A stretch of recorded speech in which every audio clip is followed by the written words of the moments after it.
Assalamualaikum warahmatullahi wabarakatuh. Masih bersama saya Yadi Aprianto SPD. Pada video sebelumnya kita sudah membahas bab 2 norma dan keadilan, subbab 1 norma dalam kehidupan bermasyarakat. Selanjutnya pada kesempatan ini kita akan membahas subbab 2 arti penting norma dalam mewujudkan keadilan.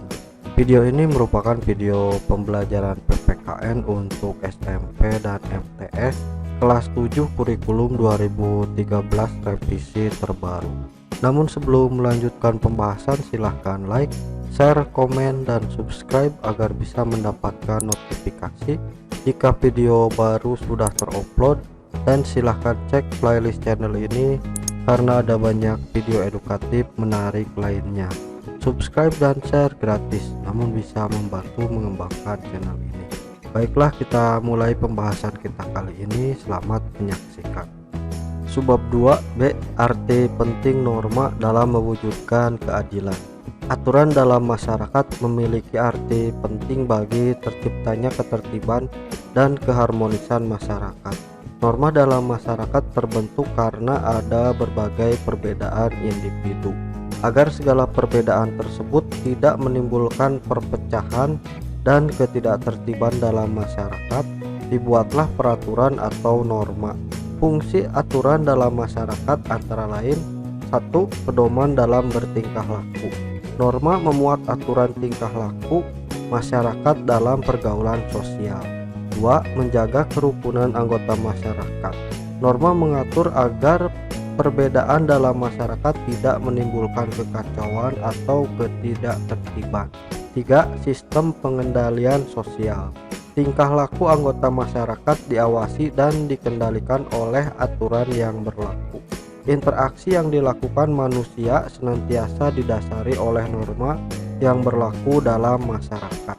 Norma juga diperlukan untuk mewujudkan dan menjaga tatanan kehidupan bersama yang harmonis. Tanpa adanya norma, maka akan terjadi ketidakteraturan dalam kehidupan bermasyarakat. Dalam hidup bernegara diatur dengan norma hukum yang berbeda dengan norma-norma lainnya. Persamaannya adalah norma-norma tersebut mengatur tata tertib dalam masyarakat, sedangkan perbedaannya terletak pada sanksinya.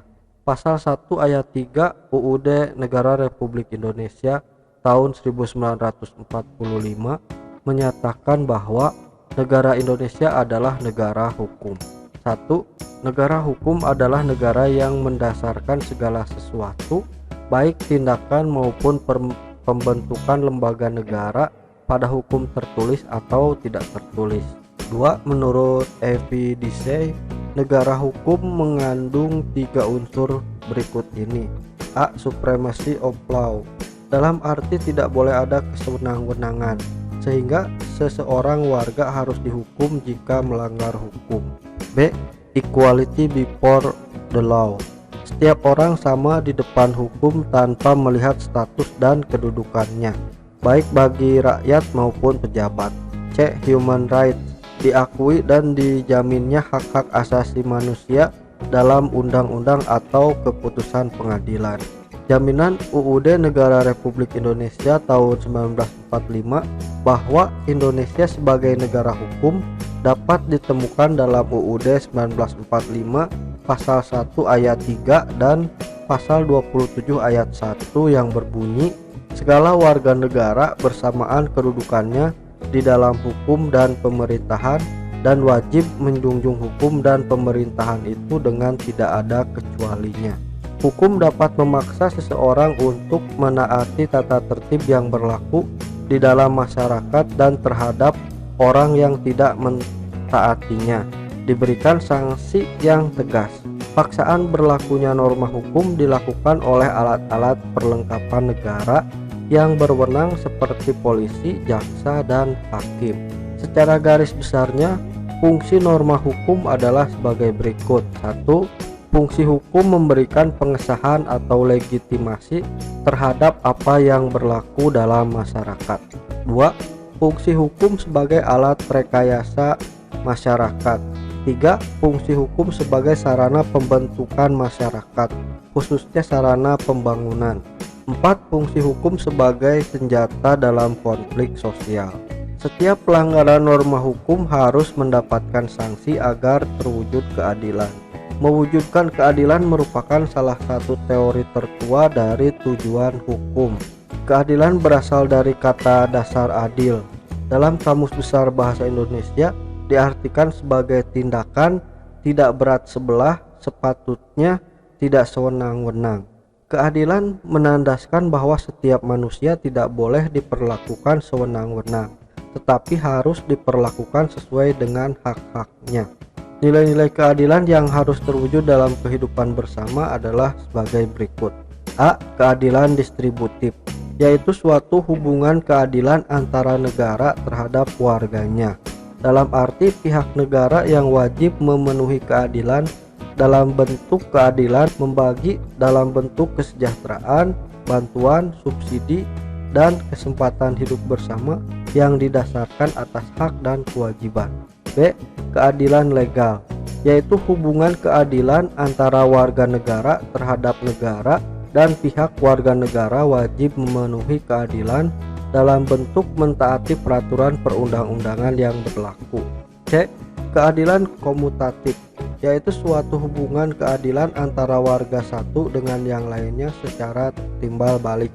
Menurut pandangan hukum, keadilan mengandung arti adanya jaminan negara terhadap anggota masyarakat untuk mendapatkan apa yang menjadi haknya dan memperoleh perlakuan yang sama di hadapan hukum.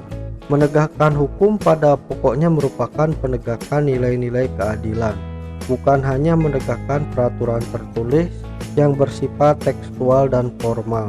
Keadilan merupakan roh dari setiap norma hukum. Barang siapa melanggar suatu aturan hukum akan dikenakan sanksi. Sanksi biasa disebut sebagai hukuman, yaitu suatu pengenaan dengan kekuasaan memaksa sesuatu yang tidak dikehendaki, tidak menyenangkan atas individu, kelompok individu, atau kelembagaan badan hukum tertentu sebagai imbalan atau ganjaran atas perbuatan yang dinilai melanggar norma hukum yang berlaku. Pengenaan hukuman dapat dibedakan dari segi berat ringannya, seperti teguran atau peringatan, pengurangan hak seperti denda, pembatasan kebebasan atau penjara, denda, sanksi yang menyakiti fisik, amputasi, dan pidana mati. Penjatuhan hukuman bagi pelanggar norma hukum dapat dipandang sebagai bagian dari proses koreksi dan pemasyarakatan, sehingga orang yang dihukum menjadi orang baik lagi sebelum kembali lagi ke tengah-tengah kehidupan. Dijatuhkannya hukuman secara ilmiah mempunyai dasar pembenarannya, yaitu untuk kepentingan sebagai berikut. A. Pembalasan atas kesalahan. B. Penjeraan, baik yang bersifat untuk umum ataupun untuk pelaku. C. Rehabilitasi. D. Menyebabkan tidak dapat lagi melakukan kesalahan. E. Mengisolasi pelaku untuk mencegahnya melakukan lagi kesalahan yang membahayakan orang lain. Di dalam hukum pidana, hukuman itu dibagi ke dalam dua macam, yaitu hukum pokok dan hukuman tambahan. Menurut Kitab Undang-Undang Hukum Pidana atau KUHP, pasal 10 menyatakan bahwa hukuman pokok meliputi hukuman mati, hukuman penjara, hukuman kurungan, dan hukuman denda. Hukuman tambahan meliputi pencabutan hak-hak tertentu, perampasan barang-barang tertentu, dan pengumuman putusan hakim.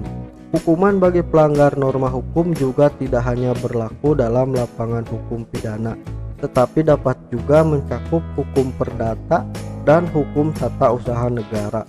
Di dalam hukum perdata, hukumannya berupa ganti rugi, sebagaimana tercantum dalam pasal 1365 Kitab Undang-Undang Hukum Perdata atau KUH Perdata, yang menyatakan bahwa tiap-tiap perbuatan melanggar hukum yang membawa kerugian kepada orang lain mewajibkan orang yang karena kesalahannya menimbulkan kerugian itu untuk mengganti kerugian tersebut.